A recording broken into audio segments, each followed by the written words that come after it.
are some intangibles that those projections failed to take into consideration. The crowd was going crazy. There's not much in life that's better than that. You're listening to Garlic Fries and Baseball Guys on the 95.7 The Game Podcast Network. Hello there. Welcome back to the Garlic Fries and Baseball Guys podcast. Sam Lubman here with Joe the Butcher Boy Shasky for episode 114 of the podcast. Shasky, in Corbin Burns' career, 3 times was his max exit velocity 114 miles an hour.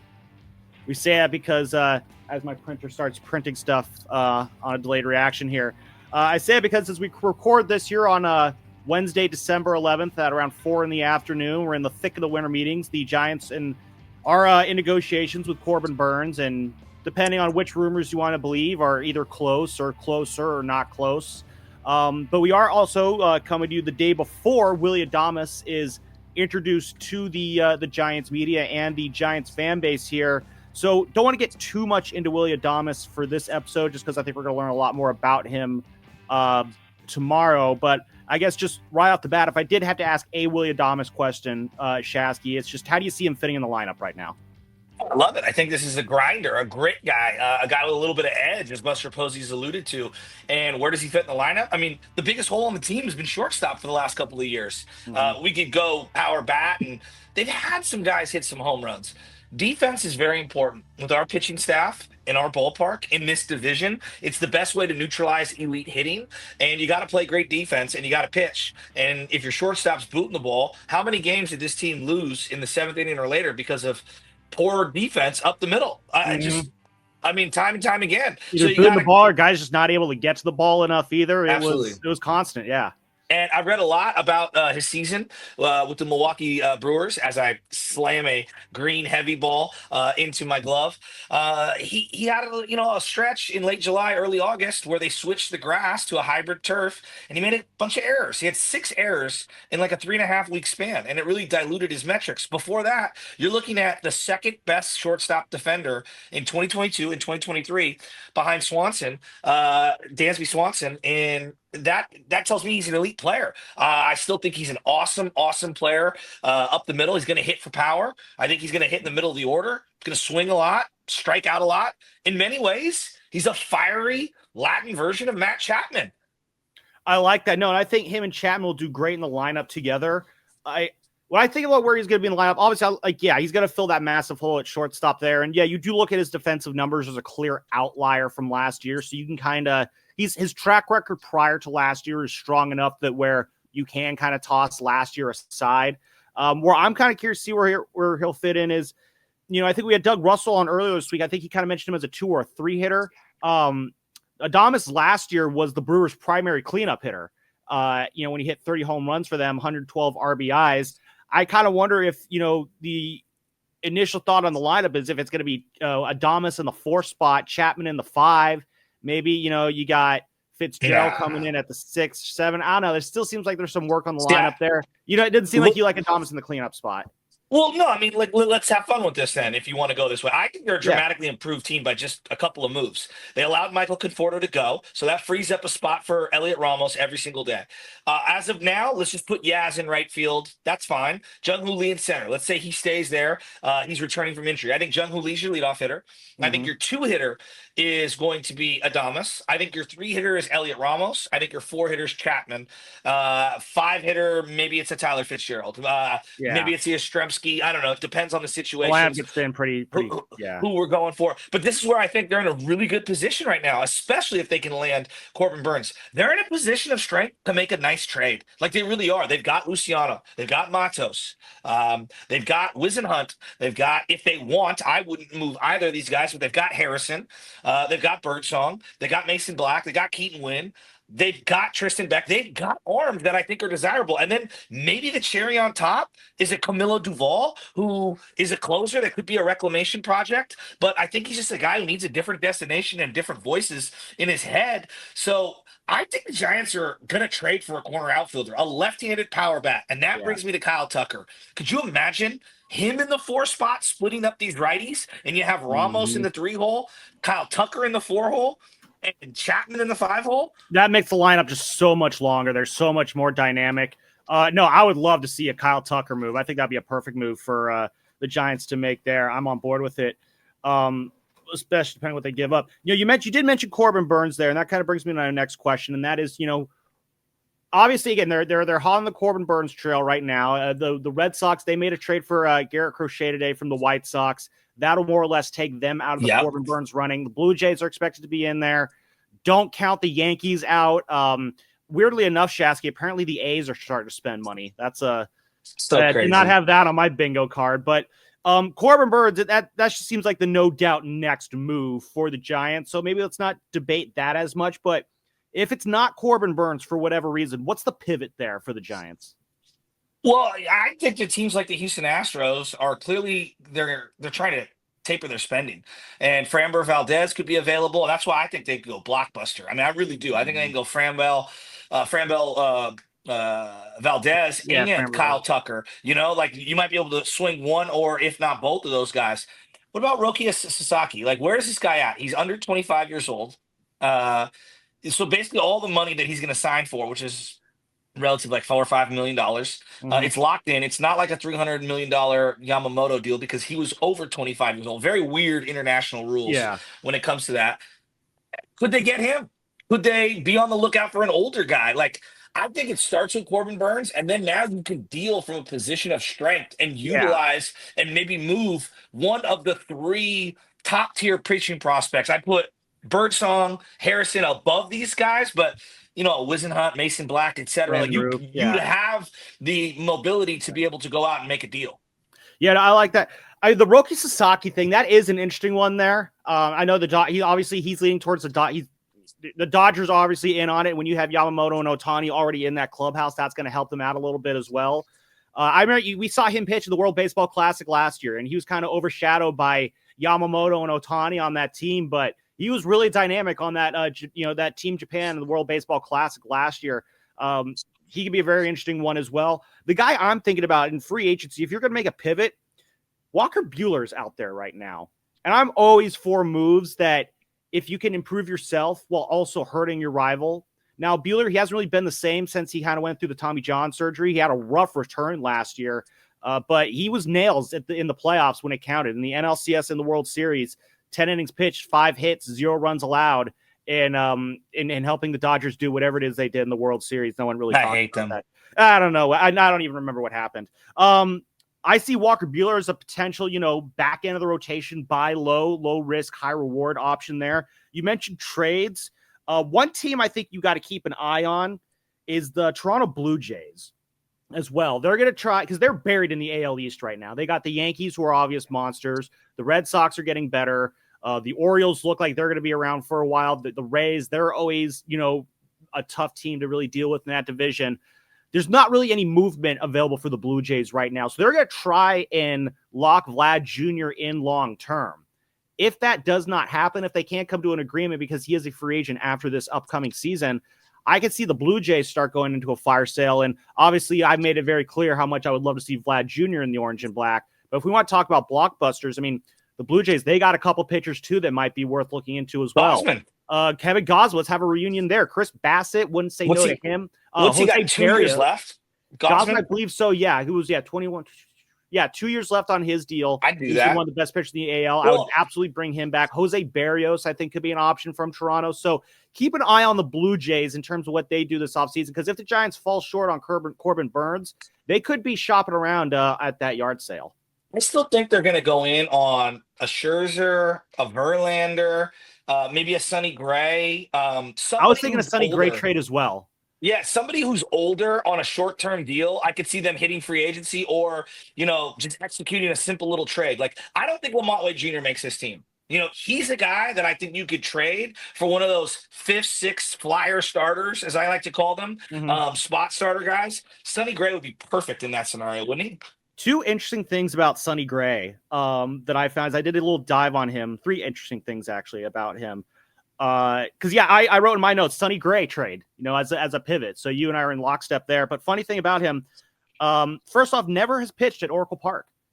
Really? I looked up and down his Baseball Reference splits, and I could not for the life of me see SFG Oracle Park. So I don't think he's ever actually pitched at Oracle Park. But a career 3.35 ERA versus the Dodgers, I'll take that. 2.15 career batting average against the Dodgers, I'll take that. A 3.07 ERA at Dodger Stadium, I'll take that. This is kind of ridiculous. A 1.29 career ERA at Coors Field. What? Yeah. No, if you can pitch well at Coors Field, I'll sign that up. But he's also played for Bob Melvin in the past as well. Yeah. So you have a nice little reunion there too. You mentioned Lamont Wade Jr., which brings up an interesting position for the Giants, and that is first base.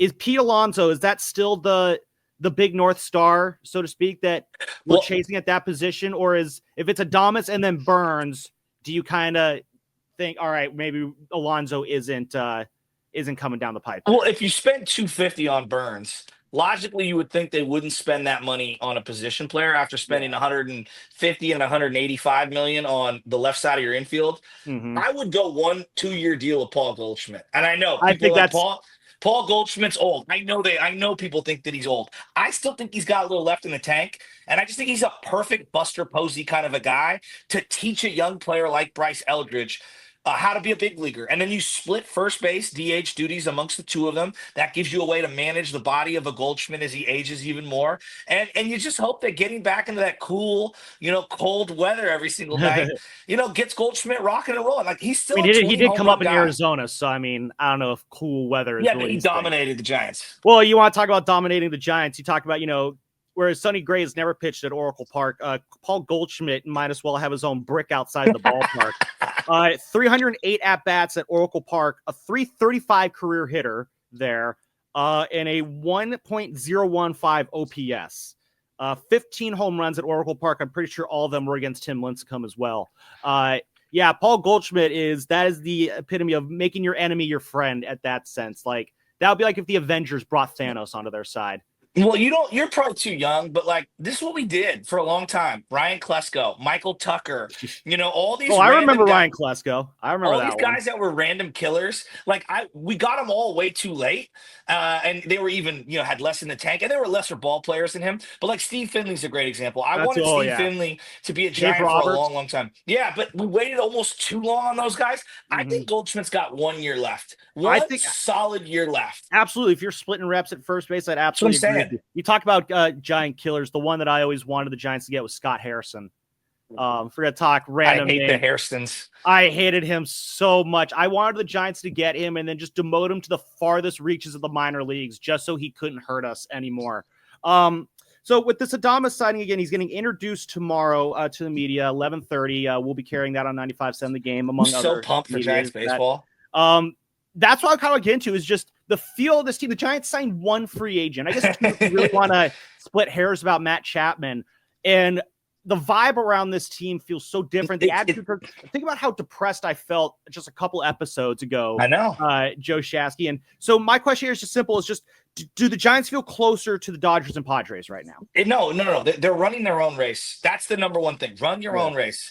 They have gotten better since the offseason, began. Think about it. Tyro Estrada, not here. Good luck, Tyro. You were a decent Giant. It ran its course. It did. It's okay. Michael Conforto is gone. Yep. The old way of doing things was, we'll just keep Conforto. We'll just keep Tyro Estrada. No. We're going to convince ourselves that these guys are good because of that one advanced metric. Yeah, exactly. And let's suffocate the young players. No. Now we're carving out a role for Elliot Ramos in one of the corner outfield spots. And we're carving out a spot for Tyler Fitzgerald to either make or take the job. And if he doesn't, then we'll search at second base and find something else. I liked what they've done. I really do. The only thing that I would say I'm a little, hesitant on is if a Kyle Tucker can be had, you better not be married to Mike Yastrzemski. Mike Yastrzemski can be my fourth outfielder if a Kyle Tucker can be had. I feel like that was always an argument you'd hear during the Farhan era on why this team was never in on certain guys. It was just why not go after that guy? Oh, well, we got Mike Yastrzemski and his, really good lefty-righty splits or whatever there. And that would also block, the rise of Luis Matos. It's the excuse making was nauseating. I do agree with you. The Giants are getting better. Are they closer in the standings? I would disagree right now that they're closer. Last year I said that was probably an 84 win team on the high end last year. Right now I would say that this is probably an 84 win team on the high end.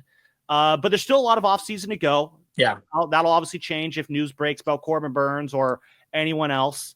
So I don't think they're closer in the standings. I do think they are closer, though, in terms of just organizationally. Like, I always call the Dodgers and the Padres, I always call them Death Stars. And the problem with the Giants these last few years is they've been kind of trying to be like the Rebels, trying to, shoot down the exhaust port there. The problem is in real life, that's not how it works. You can't just do this Rebel shit and try and nickel and dime your way to a victory. You gotta be an evil empire yourself. And I feel like the Giants have kind of, in one fell swoop of the pen, kind of reorganized everything, and they're going to try and be their own evil empire. Whether or not it works or not, that's still to be seen. But right now, it just feels like they're closer to the Dodgers and Padres because they're finally playing the same damn game together. No, I think they're being smart and fiscally responsible, right? Like, think about it. If they give Corbin Burns $250 million, that will be the largest contract ever. Right now, it's the shortstop, Adames, and if you look at the numbers and just what the going rate is for these guys in free agency, I mean, Willy Adames might have cost you $250, $300 just a couple years ago if you're the Giants because of the Giants tax. Like, I don't think if you have Chapman, funny how that's that not really guy signs popping with up you. all of a sudden anymore. Well, It's not like all that talk about, California taxes, San Francisco's unsafe. It starts with one. It's weird how that didn't come up at all, though. But Chapman wasn't BSing when he said that. I'm talking to guys, and I think that they want to come here. I'm telling you, dude, Matt Chapman, look, he's not a rah-rah guy. He plays the game the right way. And I think a lot of people, he's been in multiple clubhouses. I think a lot of people respect him. No, I think that's a very good point, too. And, you do bring up a good point. It does just start with one guy taking that first plunge there. Maybe last year with Jung-Hoo Lee kind of signing it, maybe that kind of like brought some attention. But, yeah, when you move off of an unpopular guy like Farhan Zaidi, who just from everything we've heard and talked about from what goes on behind the scenes, and I'm just going to give generalizations here, but it was not considered a fun place to be behind the scenes under Farhan Zaidi. I heard rumors that he was very cold to employees, that he wasn't well liked. It just wasn't a fun atmosphere. Now, I don't know what times were like before Farhan Zaidi, but everything I hear about new Giants GM Zach Managian, everybody loves him. He makes a fun little atmosphere. He's fun to work with. He's fun to be around. And so just small shifts like that, when one player takes notice, it can start a bit of a slide here, and we'll see that if that develops here with Corbin Burns coming up. Yeah, I'm just really excited, and I think they're just in a really good spot. I feel like the tide is turning, and it's just, we did this with the Niners when they got John Lynch and Kyle Shanahan brick by brick, and it was kind of like, okay. But it is. Like, you just got to shore this thing up. Think about it right now. I feel like we've got an everyday first baseman, whether he plays next year, half the year, or what. Like, we're going to see Bryce Eldridge. They have an everyday third baseman, an everyday shortstop, and they have at least one everyday outfielder in Elliot Ramos. I couldn't say that 1 year ago. Mm-hmm. Yeah, and it's they're only just beginning here. So Willy Adames introduced coming up tomorrow there. This has been episode 114 of the Garlic Fries and Baseball Guys podcast. We'll be back again very shortly to talk about Willy Adames after he does introduce himself to the media. And again, who knows? Maybe we'll have other moves to be reacting to as well. And we will catch you on that next one. Bye, everyone.